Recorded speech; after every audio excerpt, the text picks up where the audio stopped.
Voilà, donc là je fais une vidéo qui va parler, donc une contradiction qui me revient à l'esprit, rapport au fait qu'on dise que je sois un débile, dégénéré, paranoïaque et comment dire, qui fabule, voilà, un affabulateur. Et après aussi sur les humiliations que je subis, quand, comment dire, le fait que j'y connais rien, voilà, que j'affabule. Et puis, bah voilà, ça me sort de la tête, ça m'énerve. Ah oui, puis les raisons pour lesquelles pourquoi je fais des vidéos. Voilà, je me suis mis au sec. Donc, voilà, mais avant toute chose, je l'avais déjà dit une fois, mais je tiens à repréciser. Messieurs, dames, les magistrats, messieurs, dames de la police. Ah, tiens, il y a un autre truc qui me revient. J'espère, de toute façon, si la vidéo est trop longue, ouais, je vous dirai plus tard. Mais il y a un truc qui me revient. Donc, messieurs, dames, les magistrats, la police, les enquêteurs et tout ce que vous voulez, dites-vous qu'un truc, mettez-vous bien en tête. D'une part, je ne suis pas attaquable. Et comme je l'explique, dire la vérité, en plus que je n'ai jamais été vulgaire, violent, agressif et encore moins virulent, et oui, vulgaire, malpoli, que j'ai toujours fait ça avec du langage soutenu, courant, et puis avec des mots qui existent dans le dico, et que ça s'appelle des adjectifs qualificatifs. Voilà, ça qualifie chaque personne que j'ai citée depuis de tout le temps. Et donc voilà, et donc dire la vérité, dénoncer les faits, dénoncer la vérité n'est pas faire un outrage, c'est simplement dire la vérité, voilà. Et donc je ne suis pas attaquable sur mes vidéos et même sans les vidéos, voilà. Et une autre chose, il y a un truc qui me fait rire. D'un côté, il y a des gens tels que la police d'Agondange, d'après les dires du clan Rin Fluffy, et comment dire, d'après les dires de Virginie, Stéphanie et toute la ribambelle qu'ils ont monté contre moi, et bien sûr, je me répète, aussi des propos qui viennent du commissariat d'Agondange. Donc pour eux, je suis, et ils ont propagé le fait que je sois un demeuré. Voilà, je suis un dégénéré qui dit n'importe quoi, qui divague. Et et puis bien sûr de mes vidéos. Alors, elles ne sont pas crédibles, c'est un dégénéré qui les fait, et c'est un dégénéré qui les fait, et voilà, donc si elles ne sont pas crédibles, et que moi je dis n'importe quoi sans fondement, que je ne mérite pas d'attention, déjà d'une part, pourquoi on a essayé de me, comment on appelle ça, on a essayé, non, on m'a anéanti tous mes profils, voilà, et ce qui veut dire, s'il n'y a pas de fondement, qu'il n'y a pas de crédibilité, que je suis un fou, le dingue du village qui crie voilà, que je suis un dégénéré qui crie, de style de mec, on l'aime bien au village, comment dire, on lui jette des cailloux pour s'amuser, eh ben, je suis pas attaquable, voilà. Si je suis un dégénéré qui fait des vidéos n'importe quoi, qui n'ont, comme dit l'expression, ni queue ni tête, je suis pas attaquable, voilà, c'est tout. C'est des vidéos qui sont d'après ce qu'on dit, on en rigole, elles sont avec aucun sens, et voilà. Donc je suis pas attaquable. Les deux raisons que je suis pas attaquable, c'est que j'ai aucune vulgarité, j'insulte personne, je menace personne, et je ramène des faits, je ramène des dénonciations, et je balance la vérité sans filtre, voilà. Et puis qu'est-ce que je voulais dire, voilà. Et pour reprendre ce qu'une policière m'a dit, et d'autres policiers font en sorte que je puisse pas porter plainte, ce ne sont que des mots, voilà. Et dernière raison, le commissariat d'Agondange rigole de mes vidéos et les prennent à la dérision. Donc voilà, c'est des vidéos qui font pitié, elles sont pas attaquables, voilà, elles n'ont aucun fondement pénal, voilà. Et pour en venir, je me suis un peu dissipé sur ce que je voulais dire. Oui, voilà, pourquoi je fais les vidéos. D'une part, comme vous le voyez et que j'explique tout le temps et je l'ai déjà dit plusieurs fois, quand je suis à des rendez-vous, soit on m'humilie, on m'insulte, on me dénigre, on me met la pression pour que je puisse pas, développer correctement mes complaintes, voilà. Et puis voilà. Donc quand je suis en rendez-vous, on fait tout pour me déstabiliser et que je puisse pas m'expliquer correctement, voilà. Et donc voilà. Deuxième chose, c'est bah pareil, quand t'es dans un lieu public tel qu'un bar ou quoi ou autre, tu tombes sur beaucoup d'immaturité, de gens qui se foutent de ta gueule, tout ça, machin, tu te fais interrompre, et puis voilà. Et après, j'aime bien, on veut que t'expliques, on t'interrompt, on raconte des conneries, on dit que t'es pas normal, ou plein de choses comme ça, et après, ah bah Nico, tu t'expliques mal, bah c'est normal, tu me coupes toutes les 5 minutes, voilà.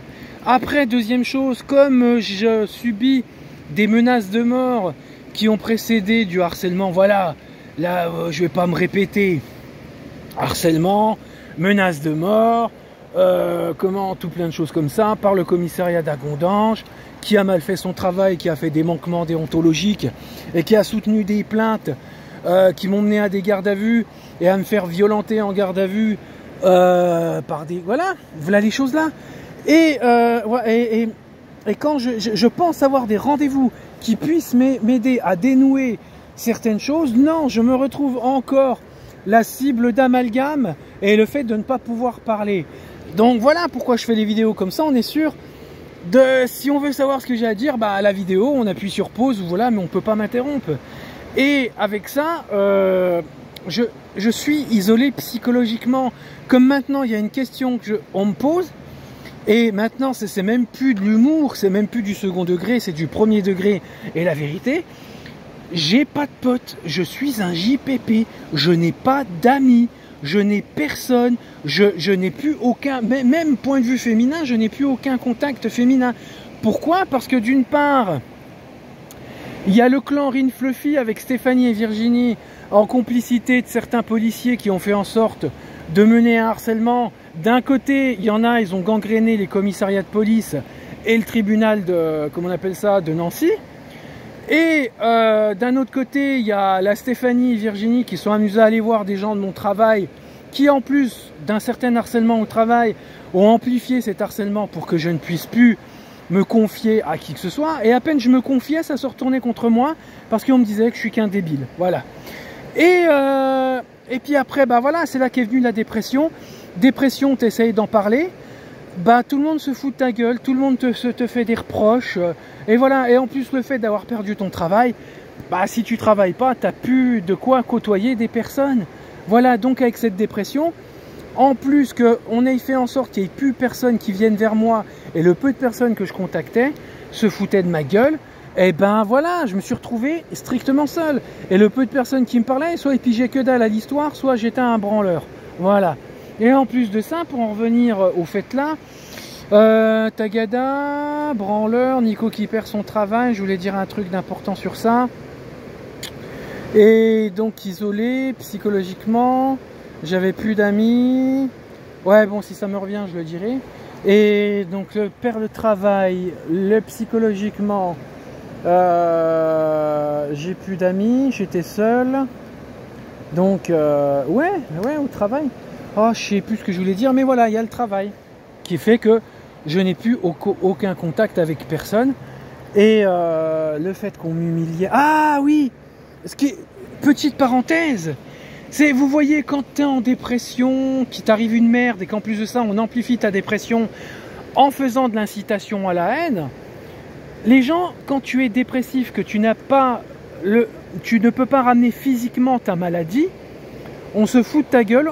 On dit que t'es qu'un comédien, t'es qu'un branleur, tout est ta faute, t'essayes de t'exprimer, mais la moindre chose que tu dis, tu te fais insulter. Donc comment, c'est pour ça que, et en plus de ça, la dépression c'est quelque chose de difficile à devoir comprendre. Les gens ne veulent pas se prendre la tête.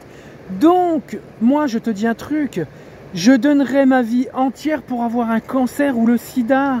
Parce que des maladies comme ça, des gens courent dans la rue, des gens font des événements, on t'écoute, tu dis j'ai un cancer, tu as 10 personnes qui courent à ton chevet pour t'écouter, te dorloter ou je ne sais quoi.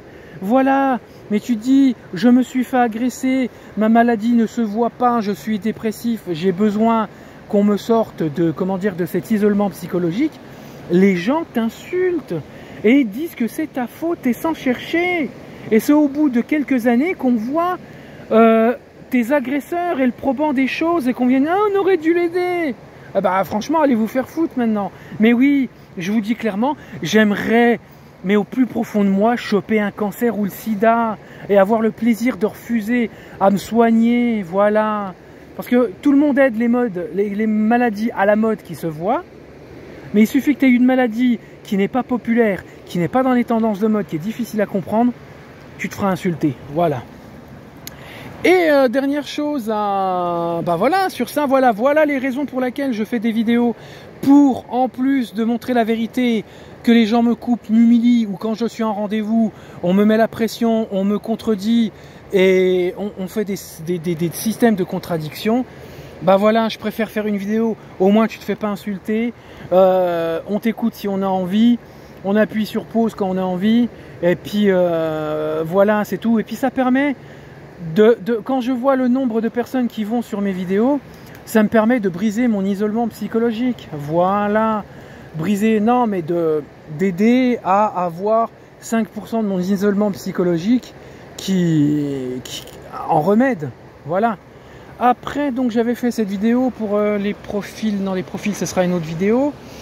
Ah oui, voilà. Alors, avant de parler aussi de comment dire, parce que ça je le ferai peut-être dans une autre vidéo vu le temps, bah oui il est déjà 11 minutes. Bah, dans la prochaine vidéo je vais vous parler du fait que comment dire, on me prend pour le plus profond des débiles et et puis que comment la chose, comme je vous disais en début de cette vidéo, c'est le fait que je m'en rappelle plus, vous irez voir en début de vidéo. Ah oui, la contradiction encore une fois de mes problèmes psychologiques pour arranger des flics qui ont besoin de maquiller leur violence policière en outrage à agent. Bah monsieur Falayeux, il est pas malade, il est conscient de ce qu'il fait, il est apte à recevoir les punitions pénales en conséquence de ce qu'il a fait. Monsieur a fait un outrage, il est pas malade, il peut passer au tribunal. Voilà. Mais en contradiction, monsieur Falayeux, parce que on vient dire qu'il a des problèmes psychologiques, il doit prendre des médocs, mais est-ce qu'il paraît qu'il est plus malade? Et il y a une contradiction qui vient se mêler à ça, que je parlerai dans la prochaine vidéo. C'est mais non monsieur, vous êtes paranoïaque, personne ne vous en veut, vous n'êtes pas isolé psychologiquement. Et tout va bien pour vous, tout va bien. Ouais, on t'a insulté, tu t'es fait violer, mais tout va bien, frère. Et voilà. Et à côté de ça, quand tu parles et qu'on essaye comment dire, de dire que tes vidéos sont préjudiciables, alors que non, je l'ai déjà expliqué en vidéo, dans cette vidéo, donc non, elles sont pas attaquables. Et qu'on vienne à dire, oh monsieur, vous devriez retrouver du travail, vous devriez revoir des gens. Comment, et ça vous aidera à sortir. Bah, faudrait savoir à sortir de vos isolements psy. Faudrait savoir, monsieur, dame. Soit je suis, comment dire, je suis pas en isolement psychologique, je me fais des idées sur toutes les agressions que j'ai subies, ou soit je suis en isolement psychologique et je devrais arrêter mes vidéos. Vous vous contredisez, mais d'une force, d'une force. Et puis il y a cette contradiction, pour finir cette vidéo, je voulais rajouter. Ouais, voilà, donc. Ouais Nico, t'exagères, t'es pas en isolement psychologique. Ah oui, puis j'aime bien. Ah mais c'est dommage. Votre isolement vous permet de ne pas avoir d'amis. Vous devriez essayer de trouver un moyen de vous en faire en allant faire du théâtre ou une association ou aller retravailler. Mais faut vous dire un truc, si j'ai perdu toutes mes connaissances, mon entourage, mes amis, c'est la faute du commissariat d'Agondange, de Stéphanie et Virginie. Donc arrêtez de faire d'un côté ça m'accabler, voilà, de s'acharner sur moi en disant je suis qu'un dégénéré, et puis après essayer de dire ah non t'es normal, tu dois assumer tes faits, et comment dire, et puis après dire ah ben oui t'es malade en fait, mais tu devrais essayer de trouver un remède. Eh ben oui, mais si je suis malade, faudrait déjà savoir, vous mettre d'accord dans votre tête à chacun et chacune, messieurs, dames des tribunaux, et puis messieurs, dames de la police, pour savoir si je suis malade ou pas à vos yeux, et puis si j'ai plus d'amis, si j'ai des problèmes psychologiques, et tout ce qui se voit, et puis qu'on me reproche que je fasse des vidéos qui dénoncent et qui ne sont pas des outrages, eh ben faut vous poser la question. Si j'ai plus d'amis, il faut demander ça à Virginie, à Stéphanie, au commissariat d'Agondange. Et bien sûr, j'en incombe aussi le commissariat d'Épinal et les commissariats de Nancy. Salut!